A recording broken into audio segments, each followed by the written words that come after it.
एक बड़ी दिलचस्प बात कही जाती है कि अनिश्चितता के दौर में सबसे बड़ा खतरा अनिश्चितता नहीं बल्कि पुरानी सोच के साथ काम करना है। और आज की दुनिया की भू राजनीति पर यह बात बिल्कुल सटीक बैठती है, जहां पुराने नियम टूट रहे हैं और नए खिलाड़ी अपनी जगह बना रहे हैं। नमस्कार, द डीप ड्राइव में आपका स्वागत है। आज हम चीन की एक बहुत ही महत्वाकांक्षी पहल पर बात करने वाले हैं, वैश्विक सुरक्षा पहल यानी जीएसआई। चीन दुनिया को बता रहा है कि उसकी ये पहल एशिया में शांति और सहयोग का एक नया रास्ता है। लेकिन क्या ये वाकई एक शांति पहल है, या फिर हिंद महासागर में भारत को घेरने और अपनी सैन्य ताकत स्थापित करने का एक छिपा हुआ एजेंडा? आज हम ऑब्जर्वर रिसर्च फाउंडेशन यानी ORF में प्रकाशित एक लेख के आधार पर इसी सवाल की तह तक जाएंगे और समझने की कोशिश करेंगे कि दक्षिण एशिया के देश एक एक करके इसमें क्यों शामिल हो हैं। बिल्कुल। और जीएसआई को मतलब चीन के उस बड़े सपने के हिस्से के तौर पे देखना चाहिए जिसके जरिए वो एक ऐसी विश्व व्यवस्था बनाना चाहता है जिसके केंद्र में बीजिंग हो। ये कोई नाटो या क्वाड की तरह पारंपरिक सैन्य गठबंधन नहीं है, ये उससे कहीं ज्यादा सूक्ष्म है। चीन ने नवंबर 2025 में जो श्वेत पत्र जारी किया, उससे साफ हो गया कि वो हथियार नियंत्रण से लेकर वैश्विक सुरक्षा के हर मुद्दे पर अपनी छाप छोड़ना चाहता है।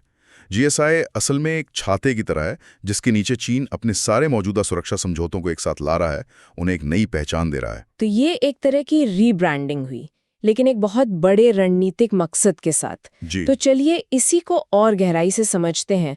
जीएसआई के बारे में तो दुनिया भर में बात हो रही है, लेकिन दक्षिण एशिया यानी भारत के पड़ोस में इसकी हलचल सबसे ज्यादा क्यों महसूस हो रही है? सबसे पहले यह समझना होगा कि जीएसआई का मूल विचार क्या है, जिसे चीन दुनिया के सामने रख रहा है। राष्ट्रपति शी जिनपिंग ने 2022 में इसकी घोषणा की और 2023 में एक कॉन्सेप्ट पेपर के जरिए इसकी रूपरेखा पेश की। इसके 3 मुख्य सिद्धांत हैं: संप्रभुता का सम्मान, गुटबाजी वाली राजनीति का विरोध और सबसे महत्वपूर्ण, अविभाज्य सुरक्षा यानी इनडिविजिबल सिक्योरिटी। ये अविभाज्य सुरक्षा का सिद्धांत सुनने में तो काफी अच्छा लगता है, लेकिन इसका असल मतलब क्या है? और ये अविभाज्य सुरक्षा का सिद्धांत बड़ा दिलचस्प है। चीन इसके जरिए कहता है कि आप अपनी सुरक्षा के लिए दूसरों की सुरक्षा को दांव पर नहीं लगा सकते।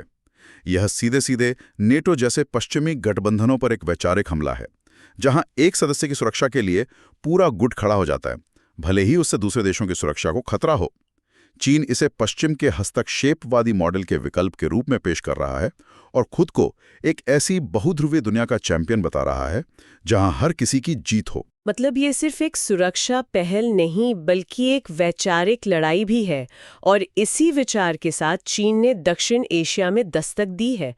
हम देख रहे हैं कि पाकिस्तान, श्रीलंका, मालदीव, बांग्लादेश ये सब बहुत तेजी से इसके साथ जुड़ गए हैं। हार्वर्ड डेटावर्स का डेटा भी यही दिखाता है कि 2022 से ये सिलसिला शुरू हुआ है। सवाल ये है कि इन देशों को जीएसआई में ऐसा क्या दिख रहा है? लेख इसके 3 बड़े कारण बताता है। पहला और सबसे बड़ा कारण है इन देशों की अपनी रक्षा और सुरक्षा जरूरतें। हिंद महासागर आज भू राजनीतिक खींचतान का अखाड़ा बन गया है।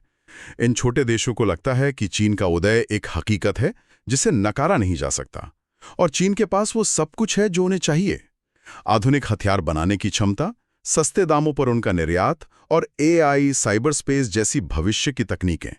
और सबसे बड़ी बात, चीन ये सब देते हुए पश्चिमी देशों की तरह मानवाधिकार या लोकतंत्र पर कोई लेक्चर नहीं देता, कोई राजनीतिक शर्तें नहीं लगाता। तो चीन उन्हें वो दे रहा है जो पश्चिम नहीं दे सकता, बिना किसी राजनीतिक लेक्चर के, तेजी से और बड़े पैमाने पर रक्षा सहयोग।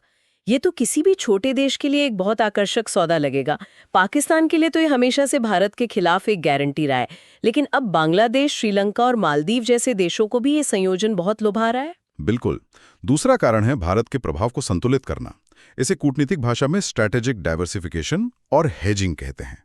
ऐतिहासिक रूप से भारत इस पूरे क्षेत्र में एक प्रमुख शक्ति और सुरक्षा प्रदाता रहा है। इन देशों की निर्भरता भारत पर बहुत ज्यादा रही है। अब चीन के रूप में उन्हें एक और विकल्प मिल गया है। इससे उन्हें लगता है कि वे भारत पर अपनी निर्भरता कम कर सकते हैं और जरूरत पड़ने पर नई दिल्ली के साथ बेहतर मूल भाव कर सकते हैं। हेजिंग सुनने में तो बड़ा कूटनीतिक शब्द लगता है। क्या इसका सीधा मतलब ये है कि ये देश भारत को काबू में रखने के लिए चीन को एक काउंटर बैलेंस की तरह इस्तेमाल करना चाहते हैं? हाँ, आप इसे ऐसे समझ सकते हैं। वे जानते हैं कि क्षेत्रीय सुरक्षा के लिए भारत जरूरी है, लेकिन चीन के साथ जुड़ने से उन्हें भारत से बात करते समय एक अतिरिक्त मजबूती मिलती है।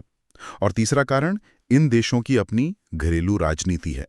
भारत के साथ रक्षा सहयोग को लेकर इन देशों में अक्सर अंदरूनी तौर पर राजनीतिक विवाद खड़े हो जाते हैं।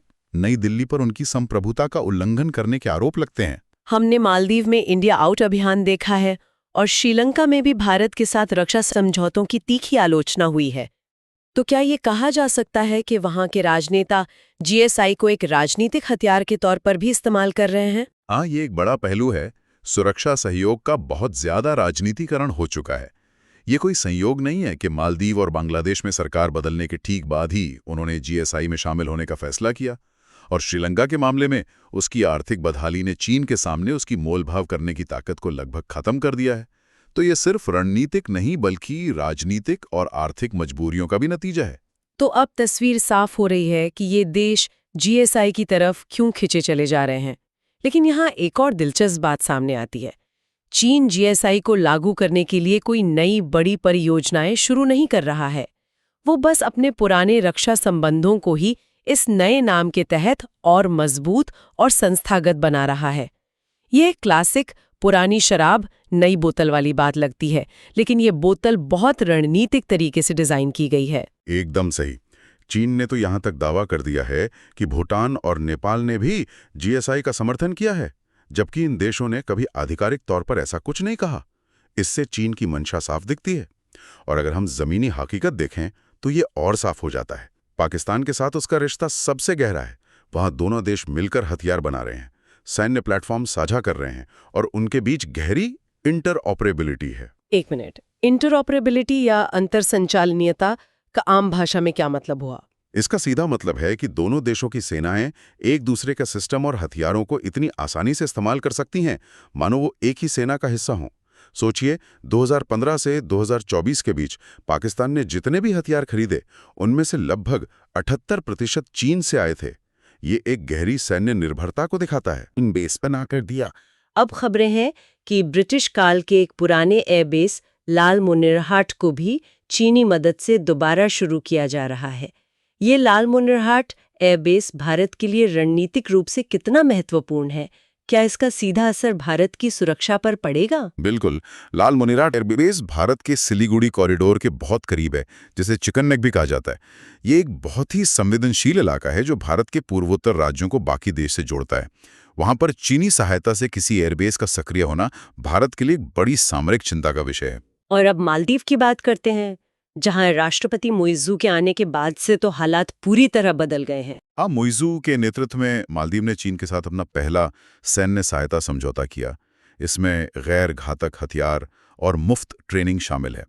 इतना ही नहीं, उन्होंने चीनी जासूसी जहाज़ों को अपने बंदरगाहों पर आने की इजाज़त दे दी है। ये छोटे छोटे कदम मिलकर चीन के साथ उनके रक्षा संबंधों को संस्थागत रूप दे रहे हैं। लेकिन क्या ये देश चीन पर जरूरत से ज्यादा निर्भर होने का खतरा नहीं देख रहे? श्रीलंका का हम्बनटोटा बंदरगाह का उदाहरण तो सबके सामने है, जहां आर्थिक मदद के बदले उन्हें अपना बंदरगाह चीन को सौंपना पड़ा।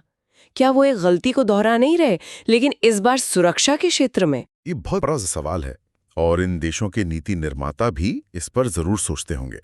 लेकिन फिलहाल उनका गणित शायद ये है कि चीन से मिलने वाला फायदा इस खतरे से कहीं ज्यादा है। उन्हें लगता है कि वे चीन और भारत के बीच संतुलन बनाकर दोनों से फायदा उठा सकते हैं। श्रीलंका इसका एक अच्छा उदाहरण है। वो अपने यहाँ चीनी जासूसी जहाज़ों पर प्रतिबंध लगाने की बात करता है, लेकिन 2024 में ही उसने चीन के कई नौसैनिक जहाज़ों की मेज़बानी भी की, जिसमें पीस आर्क जैसा बड़ा हॉस्पिटल जहाज़ भी शामिल था। ये एक तरह का कूटनीतिक रस्सी पर चलने जैसा है। और इस पूरी तस्वीर में belt and road initiative BRI कहाँ फिट होता है? ग्वादर, हम्बनटोटा जैसे बंदरगाह तो आर्थिक परियोजनाओं के तौर पर बनाए गए थे। BRI और GSI एक ही सिक्के के दो पहलू हैं। चीन का सुरक्षा वाणिज्य गठजोड़ इसी से मजबूत होता है। ग्वादर, हम्बनटोटा या बांग्लादेश में प्रस्तावित सोनाडिया पोर्ट, ये सब दोहरे उपयोग वाले बंदरगाह हैं। यानी आज ये व्यापार के लिए इस्तेमाल हो रहे हैं, कल इन्हें आसानी से सैन्य उद्देश्यों के लिए भी इस्तेमाल किया जा सकता है। ये आर्थिक और सैन्य जुड़ाव के बीच की रेखा को धुंधला कर देता है। तो अगर हम इसे बड़ी तस्वीर में देखें तो इसके नतीजे क्या निकलते हैं? भारत और इस पूरे क्षेत्र के लिए इसके क्या मायने हैं? इसके 3 बहुत गहरे और दूरगामी परिणाम हैं। पहला, हिंद महासागर में चीन की उपस्थिति का संस्थानीकरण हो रहा है। बंदरगाहों तक पहुंच और समुद्री निगरानी में सहयोग के जरिए चीन को इस क्षेत्र में काम करने का वो अनुभव मिल रहा है जो उसके पास पहले नहीं था। और ये सब बिना किसी औपचारिक सैन्य समझौते पर हस्ताक्षर किए हो रहा है। आर्थिक परियोजनाओं के पर्दे के पीछे सैन्य पहुंच को सामान्य बनाया जा रहा है। और दूसरा नतीजा निर्भरता से जुड़ा होगा, जैसा कि हम पहले भी बात कर रहे थे। ठीक कहा, ये सिर्फ हथियार बेचने तक सीमित नहीं है। जब आप किसी देश से हथियार खरीदते हैं तो आप उसकी ट्रेनिंग, उसके रखरखाव, उसके पुर्जों और भविष्य के अपग्रेड के लिए भी उसी देश से बन जाते हैं। ये एक लंबा रिश्ता बन जाता है। जीएसआई इसी मॉडल को एक राजनीतिक जामा पहनाता है। चीन दिखाता है कि यह सिर्फ हथियार बेचना नहीं है, बल्कि क्षेत्रीय स्थिरता में योगदान देना है। तो ये सिर्फ एक जेट बेचने जैसा नहीं है, बल्कि पूरा इकोसिस्टम बेचने जैसा है। ट्रेनिंग, मेंटेनेंस, सॉफ्टवेयर, एक बार आप इसमें आ गए तो बाहर निकलना बहुत मुश्किल है। और ये सिर्फ सेना तक ही सीमित नहीं है ना? बिल्कुल नहीं। पारंपरिक सेना के अलावा चीन अब इन देशों के पुलिस बलों और आंतरिक सुरक्षा एजेंसियों को भी बड़े पैमाने पर ट्रेनिंग दे रहा है। ये जीएसआई की कहानी का एक अहम हिस्सा है। इस लगातार जुड़ाव के जरिए चीन धीरे धीरे इन देशों के सुरक्षा संस्थानों के सोचने के तरीके, उनके काम करने के ढंग और खतरों को देखने के उनके नजरिए में अपनी छाप छोड़ रहा है। और तीसरा नतीजा, जो शायद भारत के लिए सबसे ज्यादा चिंताजनक है। तीसरा नतीजा है भारत के नेतृत्व को सीधी चुनौती। भारत ने इस क्षेत्र में कोलंबो सुरक्षा कॉन्क्लेव जैसे अपने सुरक्षा ढांचे बनाने की कोशिश की है।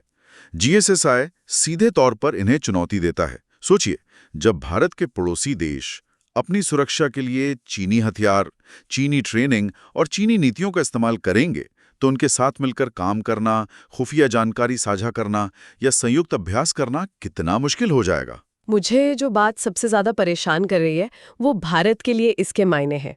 जब हम कहते हैं कि भारत के नेतृत्व को चुनौती, तो इसका जमीनी स्तर पर क्या मतलब है? क्या इससे भारत की अपने पड़ोसियों के साथ इंटेलिजेंस शेयरिंग या संयुक्त सैन्य अभ्यास करने की क्षमता पर सीधा असर पड़ेगा? बिल्कुल पड़ेगा। आप उस देश के साथ संवेदनशील खुफिया जानकारी कैसे साझा कर सकते हैं जिसकी संचार प्रणाली चीन ने बनाई हो? आप उस देश की नौसेना के साथ संयुक्त अभ्यास कैसे कर सकते हैं जिसका पूरा सबमरीन बेस और ट्रेनिंग चीन ने दी हो? इससे आपसी विश्वास में कमी आएगी और सहयोग मुश्किल हो जाएगा। इसके अलावा चीन global public security corporation forum GPSCF जैसे अपने सुरक्षा मंच आयोजित कर रहा है। जब हमारे पड़ोसी देश इन मंचों पर जाते हैं तो वो धीरे धीरे चीन को इस क्षेत्र में एक सुरक्षा संवाद के संयोजक के रूप में स्वीकार करने लगते हैं, एक भूमिका जो पारंपरिक रूप से भारत की रही है। और जैसा कि स्रोत में बताया गया है, 2024 में हुए GPSCF में अफगानिस्तान, मालदीव और नेपाल पहली बार शामिल हुए, जबकि पाकिस्तान तो पहले से ही इसका हिस्सा था। तो चीन धीरे धीरे इस क्षेत्र का सिक्योरिटी एजेंडा तय करने की दिशा में बढ़ रहा है। हाँ, और ये देश चीन के साथ अपने संबंधों का इस्तेमाल भारत से और रियायतें, संसाधन या आश्वासन हासिल करने के लिए भी कर सकते हैं। इससे पूरे क्षेत्र की शक्ति संतुलन की गतिशीलता बदल सकती है। तो आज की चर्चा को अगर समेटें तो दक्षिण एशियाई देशों के लिए GSI में शामिल होना एक व्यावहारिक और रणनीतिक फैसला लगता है, जो उनकी तात्कालिक ज़रूरतों को पूरा करता है। वहीं चीन के लिए ये अपने पहले से मौजूद रक्षा संबंधों को एक वैश्विक नज़रिए के तहत संस्थागत बनाने और अपने नेतृत्व को मजबूत करने का एक शानदार अवसर है। और जैसा कि ORF के लेख का निष्कर्ष है, GSI का असली प्रभाव बड़े बड़े बयानों या घोषणाओं से नहीं मापा जाएगा। इसका असली असर पर्दे के पीछे चल रहे काम से दिखेगा। सुरक्षा से जुड़ी आदतें, सहयोग के तरीके और ट्रेनिंग के जरिए विचारों का धीरे धीरे और चुपचाप गहरा होना। तो असल बात यह नहीं है कि कौन सा देश GSI के समर्थन में बयान दे रहा है। असली खेल तो पर्दे के पीछे चल रहा है। चीन धीरे धीरे इन देशों के सिक्योरिटी सिस्टम का ऑपरेटिंग सिस्टम बनता जा रहा है, और शायद जब तक दुनिया को इसका पूरा अंदाजा लगेगा तब तक बहुत देर हो चुकी होगी। और ये एक बहुत ही महत्वपूर्ण सवाल खड़ा करता है जिस पर हमें सोचना चाहिए। जैसे जैसे ये चुपचाप चल रही प्रथाएं और गहरी होती जाएंगी, तो वो कौन सा बिंदु होगा जब द्विपक्षीय समझौतों का ये नेटवर्क एक वास्तविक सुरक्षा गठबंधन में बदल जाएगा, जो बिना किसी एक संधि पर हस्ताक्षर किए ही हिंद महासागर के रणनीतिक नक्शे को हमेशा के लिए बदल देगा। ये वाकई एक ऐसा विचार है जिस पर आगे मनन करने की जरूरत है। जो लोग सिविल सेवा परीक्षाओं की तैयारी कर रहे हैं, उनके लिए GSI की इन बारीकियों को समझना बेहद जरूरी है। दक्षिण एशिया की सुरक्षा के इस मौन परिवर्तन पर आपके क्या विचार हैं? हमें कमेंट्स में ज़रूर बताइएगा। इस तरह के और विश्लेषण के लिए चैनल को लाइक और सब्सक्राइब करना ना भूलें। अगली बार फिर मिलेंगे एक और ऐसे ही गहन विश्लेषण के साथ। धन्यवाद।